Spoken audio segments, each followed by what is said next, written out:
बिस्मिल्लाहिर्रहमानिर्रहीम। अस्सलाम वालेकुम स्टूडेंट्स, मैं हूँ सिद्रा शकील, आपकी फ़िज़िक्स टीचर। बेटा आज हम अपने सेकंड लेक्चर में डिस्कस करेंगे साइंटिफिक नोटेशंस के बारे में, एरर्स एंड अनसर्टेनिटीज़ के बारे में एंड सिग्निफिकेंट फिगर्स के बारे में।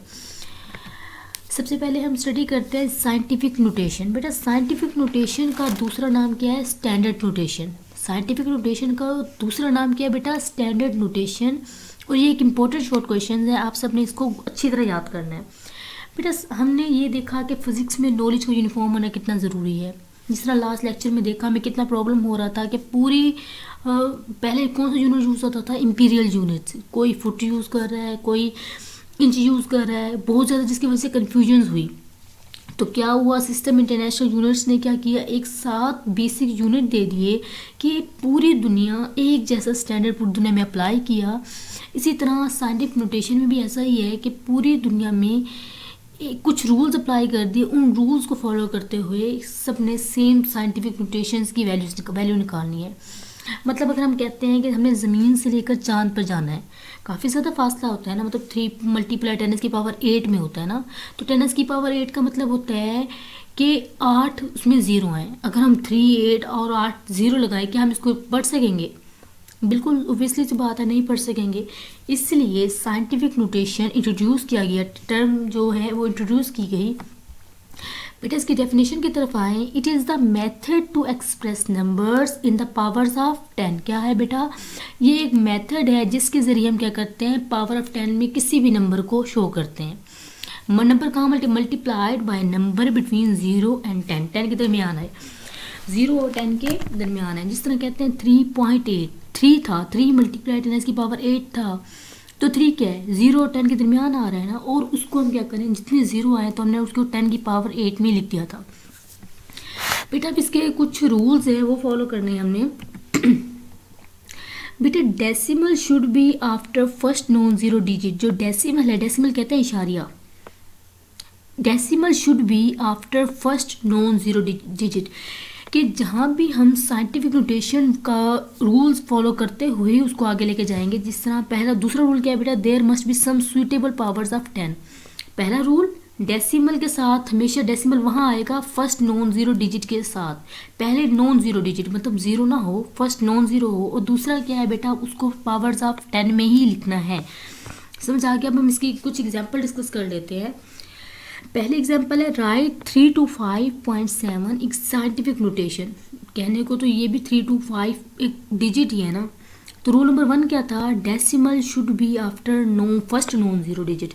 तो बेटा यहाँ देखें डेसिमल कहाँ है, ये तो 3 डिजिट के बाद है ना, तो हमने कहाँ लेके आना है? First non zero digit. तो 3 नॉन ज़ीरो है ना, तो 3 पे लेके आएंगे 3.25। क्या आएगा बेटा? फर्स्ट रूल तो हमने फॉलो कर लिया कि क्या है बेटा, फर्स्ट डेसिमल को हमने फर्स्ट नॉन ज़ीरो के साथ लगा दिया। बेटा दूसरा रूल क्या है? There must be some suitable powers of 10, कि 10 की सुइटेबल पावर्स रखनी है। तो बेटा देखिए हमने क्या किया, हमने कितने डिजिट मूव किया? 1, 2। हमने जितना डिजिट मूव किया हम उसकी पावर उससे में लिख देंगे। क्या करेंगे बेटा? उतनी ही पावर ऑफ 10 आ जाएगी। अब देखिए कितना डिजिट मूव किया? 10⁻²। हमने क्या किया? 10⁻² डिजिट मूव किया। और जब हम राइट से लेफ्ट आते हैं तो क्या करते हैं बेटा? ऐड करते हैं।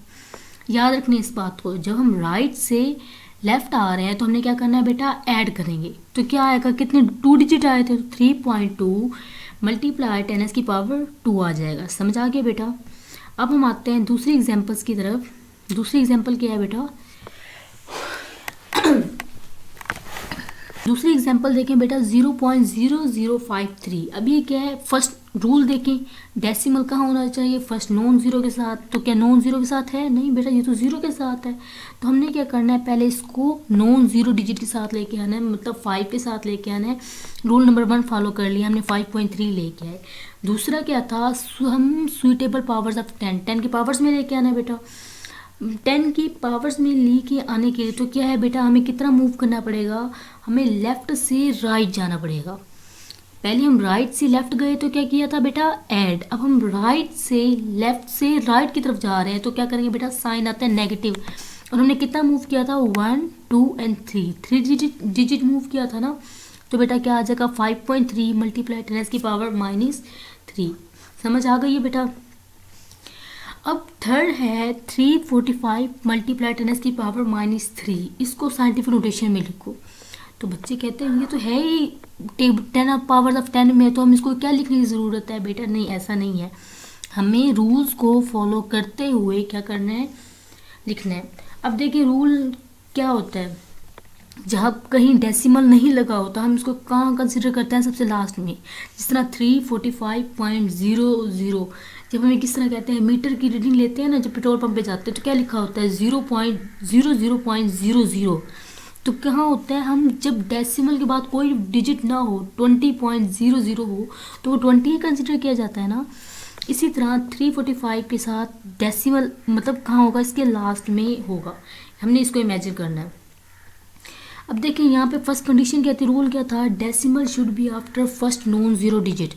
अब है फर्स्ट नॉन जीरो डिजिट के साथ नहीं है, तो क्या करेंगे बेटा, जब हम इसको 3 फर्स्ट नॉन जीरो के साथ लगाएंगे, और जब हम आते हैं लेफ्ट से, जब हम क्या कर रहे हैं राइट से लेफ्ट की तरफ आ रहे हैं, तो बेटा हम क्या करते हैं, ऐड करते हैं। तो मैंने अलग कर लिया, उस 10⁻² को अलग कर लिया, इन दोनों को -3 + 2 किया तो क्या आ गया बेटा, -1 आ गया। समझ आ गई बेटा आप सबको? आपने लाजमी कर लेनी है, ये MCQs के लिए बहुत इंपॉर्टेंट है, ये शॉर्ट भी आता है साइंटिफिक नोटेशन, और MCQs के लिए भी बहुत इंपॉर्टेंट है टॉपिक। बेटा नेक्स्ट हमारा टॉपिक है कन्वेंशंस फॉर इंडिकेटिंग यूनिट, कि हमें यूनिट्स को इंडिकेट करने के लिए, क्योंकि ऐसे हम यूनिट को इंडिकेट करते रहते हैं तो हमें मसले होते हैं, तो उन्होंने कुछ रूल्स इसके लिए भी बना लिए कि यूनिट्स को इंडिकेट करने के लिए कौन सी कन्वेंशंस हैं। बेटा हमारी फर्स्ट कन्वेंशन क्या है कि जो यूनिट का जो फुल नेम है, अगर यूनिट का फुल नेम है जिस तरह न्यूटन है, ये जो फुल नेम है इसको कभी भी बिग मतलब कैपिटल लेटर से नहीं लिखना है, इसको स्मॉल लेटर से लिखना है। समझ आ गया? जिस तरह मैंने लिखा हुआ है न्यूटन लिखा हुआ है, मैंने सारा स्मॉल लेटर से लिखा हुआ है। और बेटा दूसरा है द सिंबल ऑफ यूनिट, उनके लेकिन जो सिंबल हैं चाहे वो साइंटिस्ट के नाम के बाद ही क्यों ना, तो वो क्या करना है बेटा, कैपिटल से लिखना है। मतलब न्यूटन का सिंबल को हमने क्या लिखा, जस्ट कैपिटल N। समझ आ गई बेटा?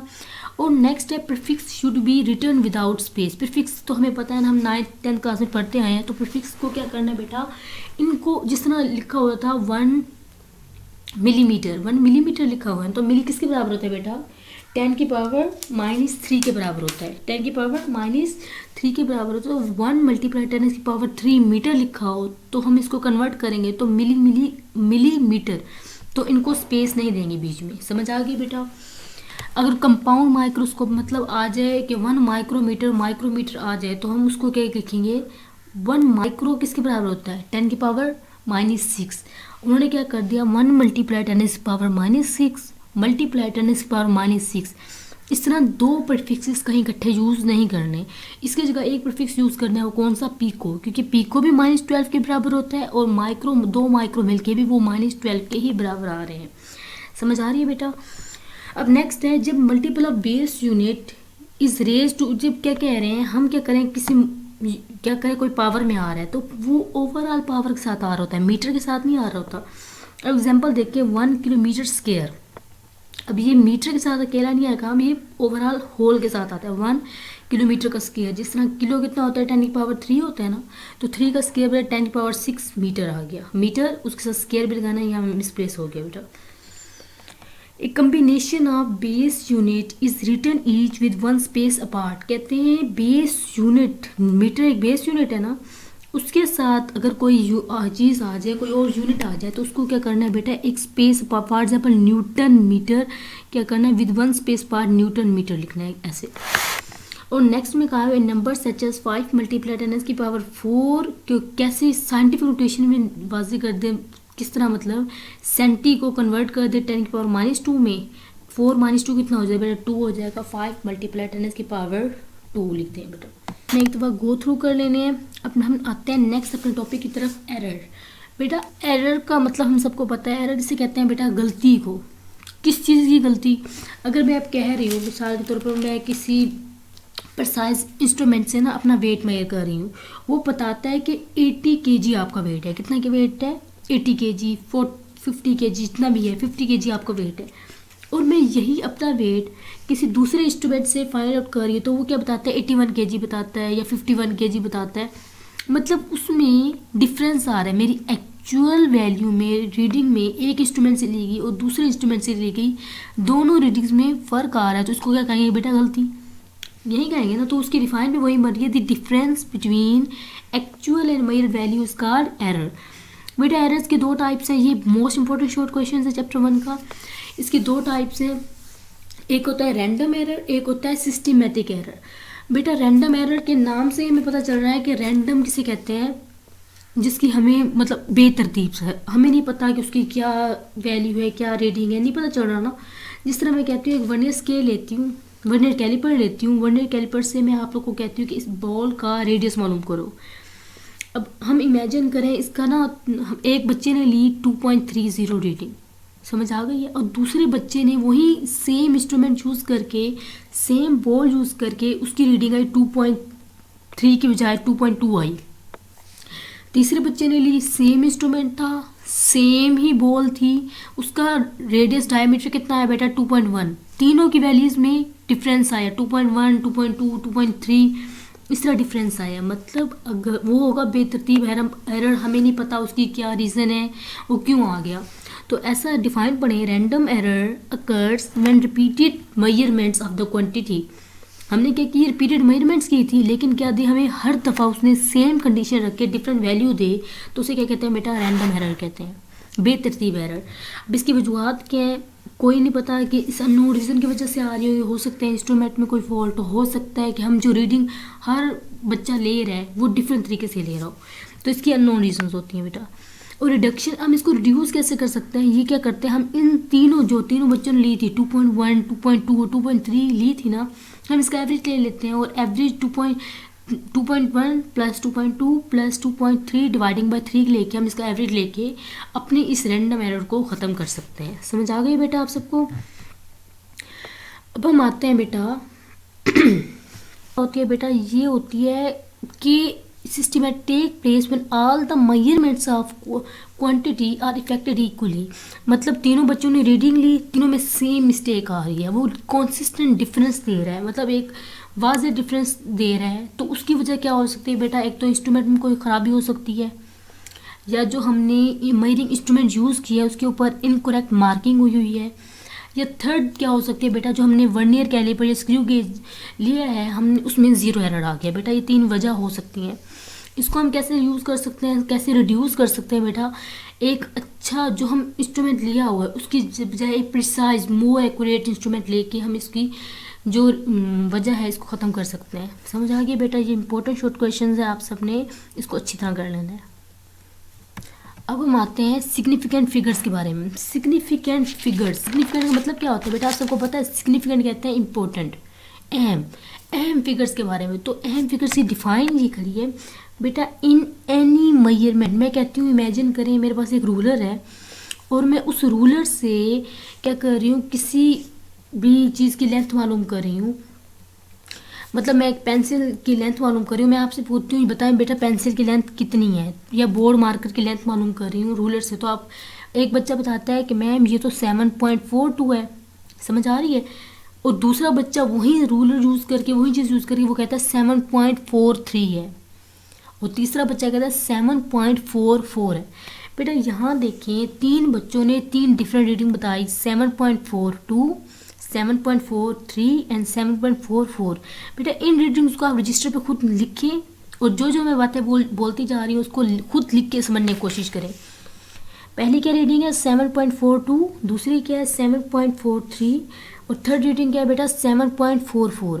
अब यहाँ देखें, जो फर्स्ट 2 डिजिट है तीनों स्टूडेंट्स के वो सेम आ रहे हैं 7.4। डिफरेंस क्या आ रहा है 2, 3 और 4 में, मतलब जो थर्ड डिजिट है उसमें फ़र्क आ रहा है। तो इसके अब डिफाइन पढ़ें, in any measurements are accurately known digit. क्या हो, तमाम जो डिजिट है वो एक्यूरेट हो, मतलब 7.4 सब में आ रहा था, लेकिन जो उससे नेक्स्ट डिजिट हो वो क्या हो, डाउटफुल डिजिट हो, उसे क्या कहते हैं बेटा सिग्निफिकेंट फिगर्स कहते हैं। जिस तरह 7.4 ये है एक्यूरेट डिजिट, 2, 3, 4 के हमारे फर्स्ट डाउटफुल डिजिट हैं, इनको क्या कहेंगे बेटा सिग्निफिकेंट फिगर्स कहेंगे। बेटा अब इसके कुछ रूल्स हैं, मैंने एक अलग अलग टेबल बना दिया। Rules for non zero digit के लिए अलग रूल है, ज़ीरो हो तो उसके लिए अलग रूल है, इसी तरह राउंड ऑफ करना उसके लिए अलग रूल हैं, और एडिशन और सब्सट्रैक्शन के लिए अलग रूल्स हैं। बेटा हम पढ़ लेते हैं पहले नॉन ज़ीरो डिजिट के लिए क्या रूल्स होते हैं। All non zero digits significant होते हैं। जो नॉन ज़ीरो होंगे वो सारे क्या होंगे, अहम होंगे, 1 से लेकर 9 तक, 1 2 3 4 5 सो ऑन जो भी आ जाए।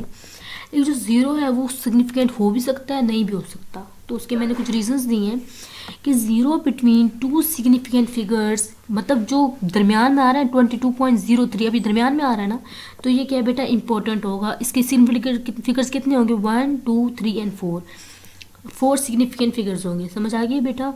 ये एमसीक्यूज बहुत ज़्यादा आते हैं इस चैप्टर से, सिग्निफिकेंट फिगर्स में से और ये साइंटिफिक नोटेशन में से। बेटा ज़ीरो टू द लेफ्ट, अगर लेफ्ट साइड पे होंगे तो वो सिग्निफिकेंट नहीं होंगे। समझ आ गई बेटा। थर्ड पॉइंट देखिए, थर्ड में है अगर डेसिमल में आ जाएं तो zero to the right of the significant figures important है। 3.570 में ये क्या है, कितने सिग्निफिकेंट फिगर्स हैं बेटा, 4 हैं।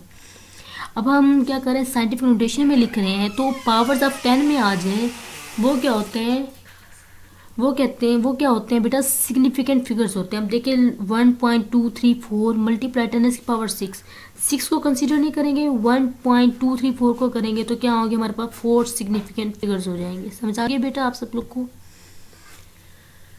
अब हम आगे आते हैं rounding off rules. Rounding off rules मतलब क्या होते हैं कि राउंड ऑफ कैसे कर सकते हैं। अगर फर्स्ट डिजिट है 5 से कम हो, 5 से कम हो मतलब 43.52 हो, लिख रहे हैं बेटा रजिस्टर बेस को, 43.52 हो तो 2 क्या है, लेस देन 5 है ना, तो क्या करेंगे वो अनचेंज होगा, वैसे की वैसी फिगर आएगी 43.5 जस्ट। समझ आ गई है।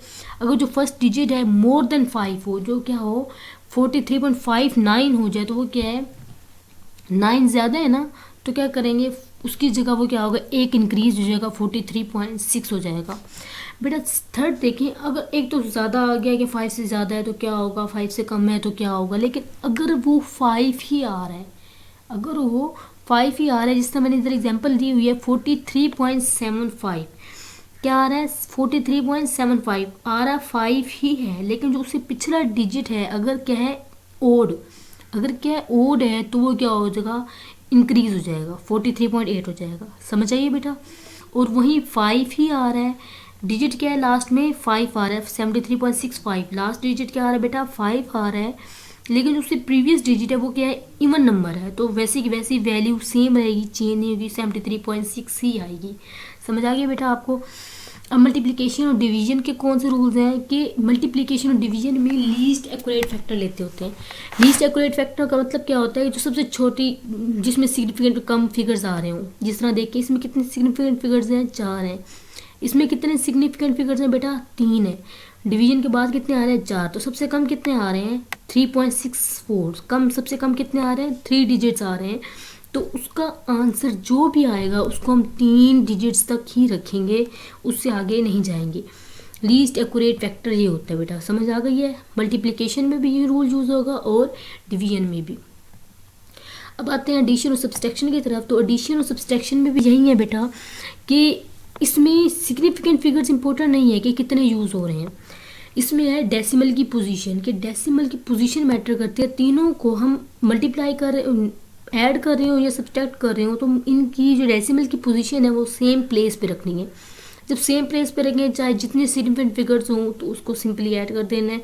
देखिए यहाँ कोई वैल्यू नहीं थी तो 3 का 3 आ गया, यहाँ 2 का 2 आ गया, ये 5 हो गया, ये 5 हो गया और ये 7 हो गया। बेटा इन सबको अच्छी तरह आप लोगों ने एग्जाम्पल्स देखनी है और इनको सॉल्व करना है। आप सबने घर पे सब ने टाइम वेस्ट नहीं करना, इन चीज़ों को सॉल्व करना है। ये सॉल्व करने से अच्छी तरह आप लोग को समझ मज़ीद आ जाएंगे। अब मैंने first 3 short questions first lecture में ही आपको डिलीवर कर दिए थे। अभी आते हैं नेक्स्ट 3 क्वेश्चंस की तरफ आते हैं बेटा।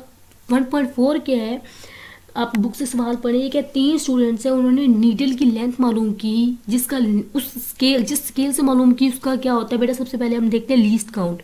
तो लीस्ट काउंट कितना था बेटा, 1 मिलीमीटर। 1 मिलीमीटर को क्या कहते हैं, 0.001 मीटर भी कहते हैं। तो उन्होंने 3 ऑप्शन दिए कि 3 बच्चों ने ना ये ऑप्शन, एक ने निकाला 0.2145, एक ने 0.21, एक ने 0.214 निकाला। तो इसका करेक्ट ऑप्शन क्या है? बेटा आपने बुक्स ओपन करके पहले क्वेश्चन लाजमी पढ़ लेना है। तो बेटा इसका करेक्ट आंसर क्या है? 0.214। इसकी रीज़न क्या है कि जो उसका लीस्ट काउंट था उसकी लिमिट क्या थी? 4 डिजिट थे ना, मतलब डेसिमल के बाद 3 डिजिट। डेसिमल के बाद कितने डिजिट होंगे? 3 डिजिट। तो हमने करेक्ट आंसर में ये देखना है कि डेसिमल के बाद अगर 3 डिजिट आते हैं वो हमारा क्या आएगा बेटा? करेक्ट आंसर होगा। और नेक्स्ट क्वेश्चन की तरफ आते हैं कि old man is saying that a chain is only as strong as is weakest link. बेटा इसको समझने की ज़रूरत कोई नहीं है, सिर्फ उसका हमने एनालॉगस फाइंड करना है कि उसका सेम स्टेटमेंट किस में आ सकती है, एक्सपेरिमेंटल डाटा में कैसे आ सकती है। बेटा आपने चेन की जगह क्या लिखना है? Chain is only as strong. Chain की जगह लिखें रिजल्ट्स ऑफ एक्सपेरिमेंटल डाटा। क्या लिखना है? Results of experimental data. Strong को कन्वर्ट करें किस में बेटा? एक्यूरेट में कन्वर्ट करें। और वीकेस्ट लिंक को कन्वर्ट करें लीस्ट एक्यूरेट रीडिंग। तो एक एनालॉगस स्टेटमेंट कौन सी आ जाएगी? Result of experimental data is only as much accurate as is least accurate reading. इसको आपने अच्छी तरह बुक से देखना है, फिर इधर से देखना है और एक खुद आंसर बनाना है। ये बिल्कुल यही आंसर आना है कि चेन को किस में करना है convert? Results of experimental data में। एज स्ट्रॉन्ग को किस में करना है बेटा? एक्यूरेट में। और जो वीकेस्ट लिंक है उसको किस में करना है बेटा? लीस्ट एक्यूरेट रीडिंग में करना है। समझ आ गया बेटा आप सबको? 1.6 की तरफ आते हैं। उन्होंने कहा है कि स्टॉप वॉच के ज़रिए हमने सिंपल पेंडुलम का टाइम पीरियड फाइंड किया तो कितने तरह के एरर्स पॉसिबल हैं। बेटे ये मैं पहले ही ये टॉपिक पढ़ा चुकी हूँ। कितने तरह की एरर्स पॉसिबल हैं? 2 तरह की। रैंडम एरर भी हो सकता है और सिस्टमेटिक एरर भी हो सकता है। रैंडम एरर मीन्स जो कि इन एक्सपीरियंस पर्सन की वजह से होता है, बेतरतीब एरर, उसकी रीज़न हमें नहीं पता। और सिस्टमेटिक एरर के स्टॉप वॉच भी ख़राब हो सकती है। दोनों में से कोई एरर भी पॉसिबल है बेटा। इसको अच्छी तरह कर लेना आप लोगों ने। एंड सबसे लास्ट में आप सब ने ये लेक्चर अच्छी तरह प्रिपेयर करना है। Thank you so much. अल्लाह हाफिज़।